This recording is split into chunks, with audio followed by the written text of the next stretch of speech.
तो जैसा कि पिछले एपिसोड में हमने देखा था, ज़ू अपना बहुत तेज़ी से भाग रहा था। इस दौरान हमें मास्टर सेवेंथ को दिखाया जाता है, जो कि इस समय चेस खेल रहे थे और एक उनको ना जो प्यादा रहता है वो बोर्ड पे रखना रहता है, लेकिन उसे वो रोक के रखे रहते हैं उतने समय के लिए जब तक ज़ू बैटल करता है। और जैसे ही वो बैटल ज़ू का खत्म होता है और वो भाग रहा होता है, ये सेवक को बोलते हैं कि मैं ये गेम आके फिनिश करता हूँ। इस दौरान ये बहुत तेज़ी से उस तरफ यानी कि फिनिक्स फॉरबिडन ग्राउंड की तरफ निकल जाते हैं। अब आगे ज़ू इधर बहुत तेज़ी से भाग रहा है। देखो, पॉइज़न पिल का इस पर असर पड़ता है, लेकिन लंबे समय तक क्योंकि उस क्षेत्र में रह गया था मास्टर सेंगी उनके साथ में, तो इस बार असर ज़्यादा हो गया था, तो इसे भी टाइम लग रहा था। अब देखो, क्योंकि लाइफ लैंप एक और मिल गया था, तो भाई की स्पीड बढ़ गई थी। इंजरीज़ थी लेकिन स्पीड बढ़ चुकी थी। इस दौरान उसकी परछाई को दिखाया जाता है, जो कि अपनी अचानक से आँखें खोलता है और ज़ू की तरफ देख रहा था। ज़ू तुरंत ही उसको सप्रेस करता है कि तू ये मत समझ कि मैं अभी कमज़ोर हूँ, तो तुझे सप्रेस नहीं कर सकता। क्योंकि उसके अंदर थोड़े बुरे विचार आ रहे थे कि ज़ू अभी कमज़ोर है, कुछ फ़ायदा उठा सकता है। उस समय इसने क्यों नहीं किया जब मास्टर सेंग्यून से बैटल चल रहा था? क्योंकि इसको मालूम था कि ज़ू कभी भी इसको निपटा सकता है। लेकिन पैट्रियार्क से ज़ू काफ़ी खुश होता है, क्योंकि पैट्रियार्क एकदम लॉयल आदमी हो चुका था और भागते-भागते ये सोचता है कि इन ये जो तीनों गोल्ड कोर कल्टीवेटर है ना, अगर मैं अच्छी शेप में होता, मतलब इंजरीज़ नहीं होती, तो आराम से शायद इनसे बैटल भी कर पाता। वीकनेस तो फ़ील कर ही रहा था ये। अपने जीभ को काटता ताकि दिमाग शांत रहे और फिर से तेज़ी से भागना शुरू कर दे। जितने भी ज़हर थे ना, इसने शेंग्यून पे इस्तेमाल कर दिया था, इवन बीटल्स वगैरह भी। वही बीटल्स इसके पास बचे थे जिसको कि इसने वो इमॉर्टलाइज़ खिला दिया था, जो कि बेहोश थे या जो भी बोल लो अभी। और अभी भी सुबह होने में अच्छा खासा समय था और उसका कैलकुलेशन चल रहा था कि इन तीनों से जान छुड़ाना पड़ेगा, नहीं तो मुश्किल हो जाएगा। इस दौरान एक चीज़ और सोच रहा था भागते-भागते कि वो जो 7 कलर्ड लैंप था, उस पर जो मार्किंग था, वो गायब कैसे हो गया? क्या वो जो ऑरा आई थी इस पर अटैक करने के लिए, उसने ऐसा जानबूझकर किया? और किया तो क्यों किया? लेकिन फ़िलहाल इसके पास उसका जवाब नहीं था और ज़रूरत भी नहीं था जवाब जानने का, पहले जान बचाना ज़्यादा ज़रूरी था। तो भाई ने वो ब्लैक बॉल्सेस वगैरह और जो सीमा लिंक के कुछ ग्रूव्स वगैरह थे, सब तैयार रखे थे। 5 दिन इसे लगने वाले थे फुली रिकवर होने में, लेकिन इतने समय इसके पास था नहीं, क्योंकि वो पक्का पकड़ लेंगे इसे। अब इसके दिमाग में एक ही कैलकुलेशन था कि इसको वो जो टैबू पॉइज़न पिल है ना, वो फिर से इस्तेमाल करना पड़ेगा। इधर शेंगेन के जो तीनों डाउ प्रोटेक्टर थे, बहुत तेज़ी से बढ़ रहे थे। ज़ू को मारना था, नहीं मारेंगे तो जो क्लाउड सेक्ट के पैट्रियार्च हैं, इन्हें छोड़ेंगे नहीं। उन्हें विश्वास नहीं हो रहा था कि ज़ू किंग से हार गया इनका मास्टर, लेकिन इन्हें ये भी समझ में आता कि वो बंदा ज़हर के साथ खेलता है, तो हमें भी सावधान रहने की ज़रूरत है। ज़ू फ़ील करता है कि वो अब मूव नहीं कर रहा है, तो एक चैन की साँस ले, लेकिन फिर सोचता है कि अगर ये तीनों अलग-अलग डायरेक्शन से आएँगे, बढ़ जाएँगे तो बेटर है। साथ में आएँगे तो फिर, लेकिन वो भी वो विंड टेक्निक्स यूज़ कर रहे थे, ज़हर को ना डिस्पेल करने के लिए, दूर हटाने के लिए, और थोड़ा भी उनसे गलती हुआ तो ज़ू काम कर जाएगा। धीरे-धीरे ना आसमान में ना ऐसा चमक आ रहा था, ऐसा सुबह होने का समय हो रहा था। एक जो था ना तीनों में से गोल्ड कोर कल्टीवेटर, उसकी बॉडी पर एक हिस्सा सड़ने लगता है। दूसरा वाला उसकी तरफ देखता और कहता है, तुम्हारा चेहरा क्यों सड़ रहा है? पहले वो खुद को चेक करता है कि अच्छा मैं तो ठीक। एक थर्मा प्रोटेक्टर इन्फेक्ट हो चुका था और अलग लेवल का ज़हर था भाई। ये ज़हर को दबाने की कोशिश करता है, लेकिन इतना आसान नहीं था। अब इन्हें गुस्सा आता है। ये क्या करते हैं ना कि कोई फॉरबिडन टेक्निक यूज़ करते हैं और अपना स्पीड जो था 30% से बढ़ा लेते हैं और ज़ू फ़ील करता है उनका स्पीड बढ़ चुका था। ज़ू सोचता है क्या मुझे रिस्क लेना चाहिए? अब तीनों तो आ ही रहे हैं, तो ज़हर का इस्तेमाल करूँ? इसके पास इससे बड़ा फ़िलहाल तो कोई ट्रम्प कार्ड नहीं था। अपनी इंजरीज़ को चेक कर रहा था कि बच पाएगा कि नहीं, पहली बात, क्योंकि पहले से इंजर्ड है। लेकिन तभी सामने एक पेड़ पर से एक ओल्ड मैन दिखाई देते हैं, जिन्होंने वॉयलेट रोब पहना था। चेहरे पर थोड़ी झुर्रियाँ थी, लेकिन आँखों में जो चमक था ना भाई, वो दिखा रहा था कि एक विद्वान आदमी, एक रिफाइंड आदमी है। मानो जो परछाई है उसके साथ वो हारमोनी में हो। और इस बंदे के अभी भी 2 फिंगर के बीच में ना एक काला प्यादा था। और उसके बाद ये बंदा यानी ओल्ड मैन ज़ू किंग की तरफ देखते और कहते हैं, ज़हर रख लो। ज़ू तुरंत रिस्पेक्ट दिखाता है और रख तो लेता है, लेकिन थोड़ा-सा थर्मा अपर्चर की ओर एक्टिवेट रखता है कि अगर कुछ प्रॉब्लम आया तो। और उसको भी गेस करने में दिक्कत नहीं हुई थी कि सामने कोई और नहीं भाई, मास्टर 7। अब उसके बाद 7 गायब होते हैं। गायब होके ज़ू किंग के पीछे प्रकट होते हैं और पीछे मतलब कि ज़ू किंग और जो गोल्ड कोर कल्टीवेटर आते हैं उनके बीच में प्रकट होते हैं। और वो भी तेज़ी से आ रहे थे। जैसे ही देखते मास्टर 7 को बीच में, उनकी भी फट जाती है, नर्वस हो जाते हैं, थोड़ा रुक जाते हैं और फिर तुरंत रिस्पेक्ट दिखाते हैं कि well met 7th peak Lord. इस बच्चे ने जो कांड किए वे बताते हैं। 7 तीनों की तरफ देखते हैं और बस हाथ ऐसा लहरा देते हैं, एक हाथ, और तीनों निपट जाते हैं। ज़ू की फट जाती है और सोचता है कि कुछ बोलूँ, बट सोच में क्या ही सोचेगा, क्या बोलूँ? ये देख रहा था मास्टर 7 की तरफ। 7 कहते हैं, क्या देख रहे हो? चलो मुझे गेम फिनिश करना है। ज़ू को समझ में नहीं आ रहा। मास्टर 7 से लेकर के यहाँ से बहुत तेज़ी से निकल जाते हैं और ये अभी भी सोच रहा था मास्टर 7 ने कैसे 3 गोल्ड कोर कल्टीवेटर्स को यूँ ही निपटा दिया। थोड़ी देर बाद सन्नाटा था मास्टर 7 के कि तुमने ग्रैंड मास्टर भाई का जो सिचुएशन था बहुत अच्छे से हैंडल किया। तो भी एकदम प्यार से रिप्लाई करता है कि हाँ, मुझे जो करना था मैंने किया। फिर ये बोलते हैं कि तुमने सी ज़ॉम्बी वाले कांड में भी अच्छा काम किया। ज़ो बोलता है वो क्या? फिर बोलता है नहीं, ग्रैंड हाइनेस ने किया, क्योंकि कैप्टन का मेन जो होता है ग्रैंड हाइनेस का है, राइट? फिर नाइट ऑफ के बारे में तारीफ़ करते हैं। ज़ो बोलता है बस मैंने अच्छा प्रयास किया। लेकिन फिर ये बोलते हैं तुमने शेंग्यून के खिलाफ तुम थोड़े रेकलेस हो गए थे। फिलहाल ये उसी जगह पर थे जहाँ ज़ो ने शेंग्यून से बैटल किया। मास्टर 7 थोड़े निराश थे यहाँ पर, बोलते तुम्हें क्या करना चाहिए था? तुम्हें बिग शिप, सेकंड शिप और थर्ड शिप की मदद ले लेनी चाहिए थी। चारों मिल के मार देते, तुम इतना बैडली इंजर्ड नहीं होते। और ज़ू को भी लगता बात तो सही कह रही है, और ज़ू बात मानता तो 7 थोड़े और खुश होते हैं। फिर ये बोलते हैं मुझे तो लगता है तुम किसी चीज़ से नहीं डरते हो, मेरे से इतने दूर क्यों खड़े हो? ज़ू थोड़ा इनके पास आ जाता है। मास्टर 7 की आंखों में एक अलग चमक थी मानो इस बंजारे को देखकर, क्योंकि इन्हें याद था ना ज़ू जब किसी को मारने जाता था तो पुराने गंदे कपड़े पहनता था ताकि उसके अच्छे वाले कपड़े गंदे ना हो। फिर ये बोलते हैं पहले से लंबे हो चुके हो। ज़ू को समझ में ना तो चल क्या रहा है। 7 फिर कुछ नहीं बोलता और ज़ू इनको फॉलो करते जाता है। दूर से कोई भी देखे तो बोल देगा एक ओल्ड मैन है और एक यंग मैन है जो इस खंडहर वाली एरिया से गुजर रहे हैं। मास्टर 7 कुछ इन चीज़ों के बारे में बता रहे थे कि ये जो जगह है ना ये पास्ट को भी दिखाता है और इतिहास को भी दिखाता है जो यहाँ पर दफन है। फिर ये बताते जाते ज़ू बोलता नहीं है, बस सुनते जाता है कि ये शहर जो था ना कभी एक लेजेंड का घर हुआ करता था, जैसे कि मोस्ट आउटस्टैंडिंग ह्यूमन कहा जाता है जब तक कि वो ब्रोकन फेस ऑफ गॉड नहीं आया था।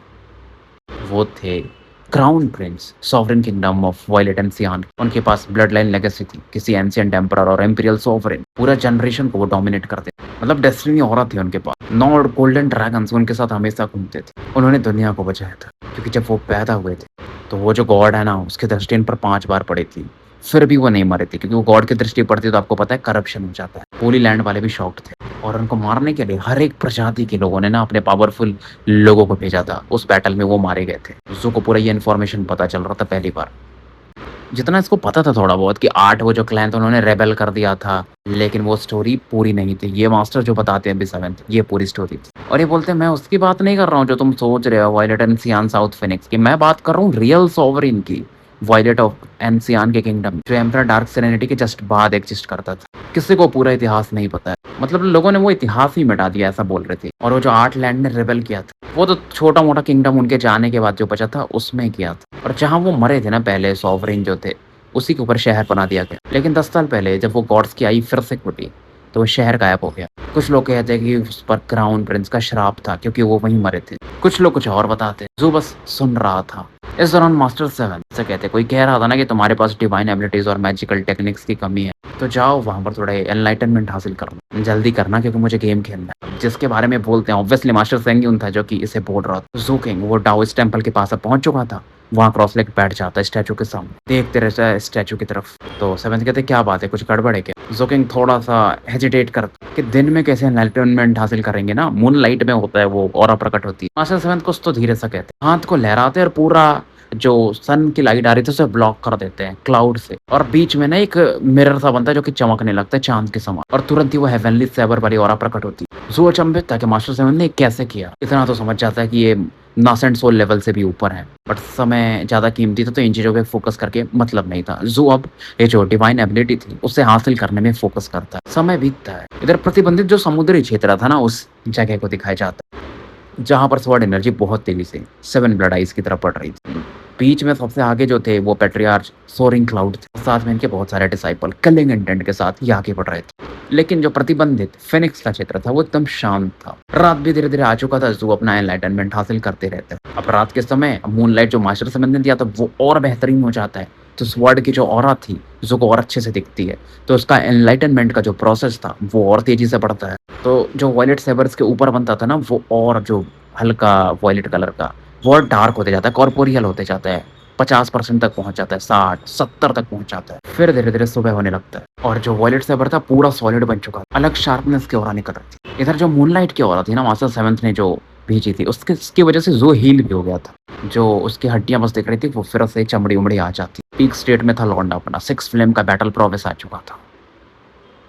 मास्टर 7 काफी खुश थे, इसकी तरफ देखते और कहते हैं ठीक है, बाहरियों को भी पता है, तुम मुझसे क्यों छिपा रहे हो? अब ज़ू किंग क्या करता ना, 2 हेलोस प्रकट होते इसकी खोपड़ी के ऊपर। एक ब्लैक फायर जिसमें एक बोलो बेलफुल ऑरा थी, दूसरा जो था 7 कलर वाली ऑरा। तो अम्ब्रेलास बनते हैं बेसिकली, यानी कि 2 लाइफ लैम्प। मास्टर 7 कहते हैं ये चलते हैं क्योंकि कुछ मेहमान आते ही होंगे। पेस डिस्टॉर्ट होता और ये यहाँ से गायब से हो जाता। तो ज़ू और चंबित होता है कि क्या पावर लेवल है भाई मास्टर 7 का। थोड़ी समय बाद चीज़ें नॉर्मल हो जाती हैं और ज़ू अब प्रतिबंधित क्षेत्र में था ही नहीं। वो एक 7th पीक के बिल्डिंग पर आ चुका था। सामने में उसको वही मिडल एज्ड मैन दिखते हैं, जैसे कि वो पहचान दे जाता है क्योंकि इन्होंने ही इसको वो टोकन दिया था जो कि वो प्यादे के पास बैठे हुए थे, यानी मास्टर 7th के सेवक। मास्टर 7th को वो बंदा रिस्पेक्ट दिखाता सेवक उनका, और मास्टर 7th पूछते क्या वो लोग आ गए? और इस दौरान वो जो उन्होंने प्यादा रखा था वो बोर्ड पे रख देते हैं। सर्वेंट बोलता है कि बस आते ही होंगे, और फिर ये बोलते ठीक है किड को ले जाओ, नहला-वहला दो। वो अकेले ही खेल रहा था और गंदा हो गया। तो मास्टर 7th से किड कहते हैं। जो सोच रहा था ना थ्योरीज वगैरह अब इसे समझ में आता, और 7th के मतलब सर्वेंट के साथ ये जाता है क्लीन अप होने के लिए, और जो भी काफ़ी रिस्पेक्ट दिखाता है सर्वेंट को भी। और कुछ मेडन्स भी आती है ना जो इसको कपड़े-वपड़े देना, मतलब इन चीज़ों का आदी नहीं था लौंडा, लेकिन अब इसको वो सुविधाएँ मिलती हैं तो अचंभित था थोड़ा-सा। बाहर में कैप्टन मिलते हैं और वो किंग के मतलब कि खोपड़ी पर एक क्राउन पहना और बताते हैं तुम्हें पता है ये violet heaven supreme limitless crown है। इसके अंदर में नासेंट सोल बीस्ट का ऑरा सील है। गोल्डमैन तुम्हारे लिए कुछ ज़्यादा ही नहीं कर रहे हैं। कितने बार मैंने मांगा था उन्होंने मुझे नहीं दिया। अब जो ने वही वॉयलेट टाविस्ट रोब पहना था जो कि इसमें गोल्ड की कढ़ाइयाँ थी। क्राउन भी पहन लिया था, वो लिमिटलेस क्राउन हम बोलेंगे फिलहाल। उसके ऊपर में एक अम्ब्रेला की ऑरा भी दिख रही थी। पहले से सुंदर था, अभी तो क्या ही बोले। हैंडमेडन थी वो भी अचंभित थे इसकी मतलब हैंडसमनेस को देख करके। तब यहाँ पर एक आवाज आती है कि डाओ जो है वो वॉइड है, शार्पलेस है, नेमलेस है, बिना स्क्रप्चर का है। डाओ को कोई ग्रैस्प नहीं कर सकता। डाओ है बस। आज एक बच्चा 7th पीक से जिसका नाम ज़ो किंग है, से डाओ के बारे में पढ़ाया जाएगा और वो सेक्ट एंसेस्टर को अपना रिस्पेक्ट देगा। ये आवाज 7th पीक से पूरे एरिया में गूंजती है। तो ये जो आवाज़ थी ना भाई, इसमें एक अलग पावर था, एक अलग रिस्पेक्टफुल ऑरा थी। ये एक रिचुअल था जिसके लिए किसी सेलेस्टियल बीइंग को रिस्पेक्ट दिखाया जा रहा था मानो। कैप्टन भी तुरंत सीरियस हो जाते जो कि नॉर्मली मस्ती मजाक में रहते। और आज के दिन कैप्टन ने कोई वो ग्रे डाविस्ट रोब वगैरह नहीं पहना था, ज़ो किंग के जैसा ही पहना हुआ था। और कैप्टन तुरंत ज़ो किंग से कहते हैं कि अब क्योंकि मैं ग्रैंड हाइनेस हूँ तो समझ लो कि ये मेरा ऑनर है कि मैं तुम्हें चीफ अटेंडेंट की तरह सर्व कर रहा हूँ, चलो मेरे साथ। नहीं तो कैप्टन इससे कभी बात नहीं करते। वर्ड्स उनके काफ़ी सीरियस दिख रहे थे, सो भी समझ सकता था कि ये चीज़ बहुत इंपॉर्टेंट है। कैप्टन इसे रेस्पेक्ट दिखाता है, ये कैप्टन को रेस्पेक्ट दिखाता है और उनके साथ आगे बढ़ता है और ये ग्रैंड हॉल में पहुंचता है। सामने मैंने बड़ा सा डाविस्ट ऑल्टर दिख रहा था, ग्रीन टाइल्स वगैरह से बना हुआ था, उसमें से गॉडली रेजोनेंस की ऑरा फील किया जा सकता था। और स्टैचू जो थी ना एक मिडिल एज मैन की थी जिनके हाथ जो थे पीछे की तरफ थे, मतलब पीछे उन्होंने किया हुआ था, चेहरा नहीं दिख रहा था। एम्पेरियल रोब पहना था एंसेस्ट्रल ड्रैगन की, और उससे एक खतरनाक लेवल की और आ रही थी जो समझ लो यहाँ पर ना हजारों के मात्रा में 7 ब्लड आइज के डिसाइपल इकट्ठा हुए। जो इस पूरी चीज़ों को देखकर थोड़ा नर्वस भी फील कर, थोड़ा जब और ऊपर जाता तो वहाँ पर सिर्फ ब्लड कलर्ड फिगर दिखाई देते। वो थे पैट्रियार्च 7 ब्लड आइज के, यानी सर ब्लड स्मेल्टर। सभी लोग इस सेरेमनी को ना ऑब्जर्व करने के लिए आए थे, देखने आए थे। कैप्टन इस दौरान ज़ू के साथ ही खड़े और बोलते हैं कि 7th पीक का डिसाइपल ज़ू के 7th पीक के कोर टीचिंग्स और डॉक्ट्रिन को फॉलो करें। ये है एंशिएंट एम्परर डार्क सेरेनिटी, वो मतलब लास्ट ह्यूमन एम्परर थे। बहुत सी चीज़ें जो कि कैप्टन बोलता है कि हम सेरेमनी शुरू कर सकते हैं। जितने भी 7th पीक के डिसाइपल्स थे, एल्डर्स थे, सभी यहाँ पर आए हुए थे। ज़ू यहाँ पर रेस्पेक्ट दिखाते और सर कैप्टन को जो चैंटिंग वगैरह थी ना उसका नाम मतलब वो मंत्र जैसा समझ लो है जो भी पढ़ते। ज़ू इस दौरान आके कदम लेता है और एक व्हाइट स्टोन था उसे टच करता है और वो बजने लगता है। ज़ू के कपड़े से एक जेड स्लिप बाहर निकलता, वो स्लिप था जो कि इसे वो सेवक ने दिया था, और उसमें से एक और चमकती जो कि ज़ू के माइंड में मानो एंटर कर रही। बंजारे का बेस कैंप देखता है, डर्टी यंग मैन देखता है, हर एक चीज़ देखता है और आवाज़ भी सुनता मास्टर 7th को कहते हुए कि क्या ही मतलब अद्भुत लड़का है ये। और जिस यंग मैन को देखता है ये बीस्ट एरिना में या गंदे कपड़ों के साथ, ये वो था। और इसे समझ में आता कि 7 ब्लड आइज में आया कैसे। जब ये 9वां कदम चढ़ आगे बढ़ता है ना तो 7th पीक का वो जो बेल था वो दोबारा से बजता है। जेड स्लिप फिर से चमकता है और दूसरा इमेज ज़ो किंग के माइंड में एंटर करता है और ज़ो फिर से खुद को देखता है कि किसी को मार रहा था ये उस समय बंजारे बेस कैंप में। और मास्टर 7th फिर से कहते हैं लड़का ठीक है। वैसे बेल 3 बार, 4 बार, 5वीं बार, 6वीं बार ऐसा बजते जाता है। और जो मास्टर 7th ने इसको चीज़ें देखी थी, इवन वो वाला भी कांड जब मास्टर 7th ने ग्रैंड मास्टर भाई को बोला था कि इस लड़के में पोटेंशियल है तो आप इसको सिखाइए, सभी चीज़ें ना इसे दिखाई देती हैं। आखिरी में वो भी दिखाई देता है कि जब इन्होंने सेवक से कहा था कि इसे आइडेंटिटी टोकन दे दो, कौन सा वाला, तो वाइट वाला। ज़ो के आंखों में एक अलग इमोशन देखा जा सकता था। फाइनली ये अंदर एंटर करता है हॉल में सीढ़ियाँ चढ़ के, जहाँ पर मास्टर 7th इसकी तरफ देख रहे थे और उनके बाजू में 2nd हाइनेस और 3rd हाइनेस खड़े थे। और आज उन्होंने मतलब काफ़ी अच्छे से ड्रेस किया था मास्टर 7th ने भी। और एक आवाज़ आती ज़ू की, ये कैप्टन की आवाज़ थी जो कि ज़ू के बाजू में अभी भी खड़े थे। तुमने प्रूव किया है 9 हेवेंस के सामने। और ज़ू मतलब वो जो भी शपथ था वो बोलते कि अब हम सेरेमनी शुरू कर सकते हैं। अब देखो सेरेमनी के बारे में मैं ज़्यादा बताऊंगा नहीं। जब भी ये लोग ओथ लेते हैं तो एंशिएंट एम्परर डार्क सेरेनिटी के सामने लेते हैं क्योंकि वही देखो क्योंकि जो 7th पीक है ये उनसे रिलेटेड है। और मानव समाज के आखिरी जो एम्परर थे वो वही थे, एंशिएंट एम्परर डार्क सेरेनिटी, जिनके बारे में आपको आगे और पता चलेगा। तो ज़ू इस दौरान मास्टर 7 की तरफ कोटाओ करता है और चाय वगैरह शायद मास्टर 7 को देता है। इधर ये कर रहा था, अचानक से ना यहाँ पर एक ऑरा सी चमकती, स्वॉर्ड एनर्जी बहुत तेज़ी से बढ़ती। बेसिकली ये सोरिंग स्वॉर्ड क्लाउड सेक्ट वाले आ चुके थे और कहते कि सर ब्लड स्मेल्टर हमें उस बच्चे, उस खूनी ज़ोकिंग को सौंप दीजिए। लेकिन सेवन ब्लड आई माहौल अभी भी शांत था। बाकी जो भी पीक लॉर्ड्स है उस तरफ देखते हैं, वो जो ऑरा प्रकट होती है। ज़ोकिंग को भी आवाज़ सुनाई तो देती है, लेकिन वो नहीं देखता। वो चाय ऐसा मास्टर 7 को सर्व कर रहा था। मास्टर 7 भी इस दौरान इग्नोर करते हैं बाहर क्या हो रहा है। वो इस समय अगर चिंतित थे या पूरा ध्यान उनका फ़ोकस था तो अपने इस नए डिसाइपल की तरफ था, क्योंकि अभी भी वो सेरेमनी को पूरा कर रहा था। सेकंड हाइनेस, थर्ड हाइनेस अभी भी रिस्पेक्टफुली खड़े थे। थर्ड हाइनेस रन ना ऐसे एक आँख मारते हैं ज़ू की तरफ। इधर कैप्टन भी अपना कुछ बोल रहे थे। बाहर से एकदम चिल्लाने की आवाज़ें आ रही थी क्लाउड स्वॉर्ड सेक्ट की। बहुत सारे स्वॉर्ड एनर्जी के अटैक थे ना, जैसे कि स्वेन ब्लड आइज का जो फॉर्मेशन था वो ब्लॉक करते जाता है। बाकी भी पीक लॉर्ड्स इन चीज़ों को इग्नोर करते हैं इस दौरान। अगर वो शांत है तो उनका डिसाइपल्स भी शांत रहते हैं और सभी का ध्यान बस सेवंथ पीक पर था। मास्टर सेवंथ इस दौरान दूसरा चाय लेते हैं ज़ुकिंग से, टी ऑफ पास्ट उसे बोला जाता है, जिसको कि वो जब पी लेंगे तो एक तरह से कि वो इस डिसाइपल को एक्सेप्ट कर रहे हैं। एक घूंट पीते हैं और नीचे रख देते हैं। फिर जो इनको टी ऑफ फेथ देता है, तीसरा कप। लेकिन इस दौरान बाहर में ना 30,000 मीटर का एक ब्लड कलर का तलवार बनता है, जो कि फॉर्मेशन से आकर टकराता है और फॉर्मेशन ब्रेक हो जाता है और वो जो स्वॉर्ड एनर्जी थी ना एक ओल्ड मैन में बदल जाता है। अब इस दौरान पीछे से जितने भी डिसाइपल्स थे क्लाउड स्वॉर्ड सेक्ट के आए हुए, वो भी अब इन्हें फॉलो करते हैं। ओल्ड मैन बोलता है इस दौरान, जो पैट्रियार्च था वो, कि सर ब्लड स्मेल्टर तुमने ये सही नहीं किया। और इस दौरान उस पैट्रियार्च की यानी क्लाउड सेक्ट की नज़र ज़ू पर पड़ती है, जो कि चाय ऑफर कर रहा था मास्टर 7 को। उसकी आंखों में खलेंगे इंटेंट था कि तुम डिसाइपल एक्सेप्ट कर रहे हो। और ज़ू की तरफ देख रहा था, तुम्हारी वजह से मेरा ग्रैंडसन इंजर्ड हुआ है, तुमने उसका लाइफ लैम्प चुराया मेरे सेक्ट का।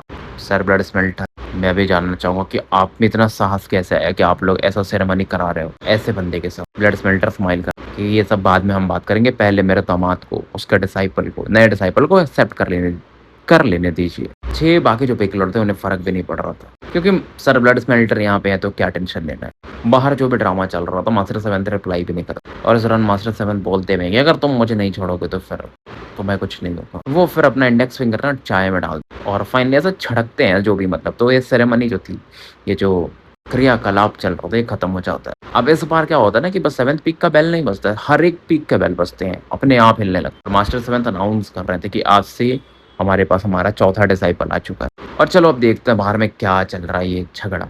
कौन है भाई जो मेरे नए डिसाइपल को एक्सेप्ट करने पर इतने गाल बजा रहा है? ये अब बोलते तो सुनाई तो देता ही है, तो जो सोरिंग क्लाउड सेक्ट का पैट्रियार्च था उस और हँसता है पागलों की तरह। उसके बाजू में एक मिडिलिस्ट कल्टीवेटर था, मास्टर सेंगी उनके जैसा ही दिखता था। बेसिकली उसका पिताजी था और फ्लक्चुएशन था नासेंट सोल लेवल का, वो भी पीक लेवल पे था शायद नासेंट सोल के। और ये बहुत तेजी से बढ़ा था मास्टर 7 की तरफ। मास्टर 7 इस दौरान हॉल से बाहर निकल उस आते हुए तलवार की तरफ बस अपने हाथ को लहरा देते, उस वर्ड तुरंत ही फूट जाता है। और जो ये कल्टीवेटर था Middle East man nascent soul, काफी पीछे जाके गिरता है, उसकी बॉडी मानो कोलैप्स कर जाती है, सोल सर्वाइव कर फट जाती है उसकी। एकदम देखता उस तरफ इस दौरान हॉल से ज़ोकिंग, कैप्टन, सेकंड हाइनेस और थर्ड हाइनेस सभी लोग बाहर निकलते हैं। तो ये जो nascent soul cultivator grand elder भी था क्लाउड स्वॉर्ड सेक्ट में, पैट्रियार्च का एकमात्र बेटा और शेंगी उनका पिताजी था, इसलिए गुस्से में चार्ज किया था अंदर। और इस दौरान वो मास्टर 7 की तरफ देखकर बोलता है कि तुम नासेंट सोल लेवल में तो नहीं हो, तुम स्पिरिट ट्रोव लेवल पे हो। ये सुन करके क्लाउड स्वॉर्ड सेक्ट के जो डिसाइपल्स हैं उनकी और फट जाती है। बस किसी को का रिएक्शन नहीं आता है तो पैट्रियार्च का नहीं आता। पैट्रियार्च स्वॉर्ड का, मैंने पैट्रियार्च स्वॉर्ड ही बोलेंगे। वो बोलते हैं 7 की तरफ देखकर कि बहुत छुपे रिश्तों हो तुम, मुझे भी नहीं पता चला, तुम नॉर्मल स्पिरिट ट्रोव कल्टीवेटर नहीं हो, तुम्हारे 3 सीक्रेट ट्रोप्स आ चुके हैं और शायद मैं जितना बोल रहा हूँ वो भी काफी नहीं, और क्या है तुम्हारे पास? Sir blood smelter. मास्टर 7 इस दौरान कुछ बोलते नहीं, बस स्माइल कर। सर ब्लड स्मेल्टर भी इस दौरान अपने इस दामाद की तरफ देखते हैं, यानी मास्टर 7 की तरफ, काफी खुश। उसके बाद क्लाउड स्वॉर्ड सेक्ट के पैट्रियार्च की तरफ देखते हैं कि हाँ पहले बैटल कर लेते हैं फिर देखते हैं क्या करना। और इस दौरान ना उनकी नजरें जो थी ना सर ब्लड स्मेल्टर के, उसमें से मानो ब्लडी रेड लाइंस निकलती हैं जो कि पैट्रियार्च स्वॉर्ड की तरफ बढ़ती है। अब पैट्रियार्च भी फिर अपनी ऑरा यूज करते हैं और बैटल करते हैं। इस दौरान आसमान में हमें ड्रैको लिजर्ड दिखता है कि इन स्वॉर्ड सेक्ट डिसाइपल की तरफ दहाड़ मार। इवन जो बाकी भी 6 पीक लॉर्ड्स थे वो भी अपने कल्टीवेशन को रिलीज करते हैं। बाकियों की तो बहुत फट रही थी, कुछ एक नासेंट सोल थे जो थोड़ा सह भी पा रहे थे। देखो नासेंट सोल और स्पिरिट रो में जमीन आसमान का फर्क है, ऐसा बोल सकते हैं कि 1 flame power versus 6 flame power, इतना फर्क है। मास्टर 7 चाहे तो एक ही बार में निपटा सकते और इनको भागने का मौका भी नहीं मिलेगा। और ऐसा नहीं है कि नहीं है स्पिरिट रो कल्टीवेटर क्लाउड स्वॉर्ड सेक्ट के पास है। तो इस समय ऐसा नहीं था कि बस मतलब जो क्लाउड स्वॉर्ड सेक्ट वाले डिसाइपल थे वो अचंभित थे, बल्कि सेवन ब्लड आइज के डिसाइपल्स भी अचंभित थे कि उनका सेक्ट काफ़ी पावरफुल है, खास करके सेवंथ पीक की वजह से। और ज़्यादा अचंभित फिर नहीं इसलिए होते क्योंकि सेवंथ पीक की एक खासियत है हमेशा से डिसेप्टिव होना, मतलब उनके रहस्यों को जान पाना, मिस्टीरियस होना मुश्किल है। वो दिखाते कुछ और हैं और होते कुछ और हैं, चाहे ज़ू को ले लो या बाकी लोगों को ले लो। थर्ड जो एल्डर ब्रदर थे ना, वो बोलते हैं मुझे तो लग रहा है ओल्ड मैन अभी भी कुछ छिपा रहे हैं, मतलब सेवंथ पीक मास्टर के बारे में बोलते हैं अपने। कैप्टन जवाब देते ऑब्वियसली थर्ड सिबलिंग। जुकिंग इन दोनों की बात सुन रहा था। सेकंड सिस्टर इस दौरान किसी से बात कर रही थी, जेड स्लिप के थ्रू वॉइस मैसेजेस भेज रही थी, एक्सप्लेन कर रही थी मानो कि क्या चल रहा है। थर्ड एल्डर ब्रदर जो थे जू की तरफ देखते हैं, मैंने क्या बोला तुम्हें लिटिल जूनियर ब्रदर, तब मैंने पहली बार मिला था ना, मैं तभी मुझे लगा था कि हम दोनों डेस्टिनी के थ्रू कनेक्टेड हैं। अभी तो मैं बस ऐसे हाथ इधर मुड़ा और देखो तुम यहाँ पर डिसाइपल भी बन गए, और मुझे मानना पड़ेगा कि तुमने मास्टर शेंगियन को हरा दिया। और ये बोलते हैं कि ज़्यादातर जो डिसाइपल से हार ही रहे थे मैच, फर्स्ट वीक में ने मैच कंसिडर किया और वो भी हार ही गए थे। तो स्टोरी हम यहीं समाप्त करते हैं और मिलते हैं फिर कल एक नए एपिसोड के साथ। तब तक के लिए मैं आपका साथी एन अल्केमिस्ट AKA मुसाफिर विदा लेता हूँ।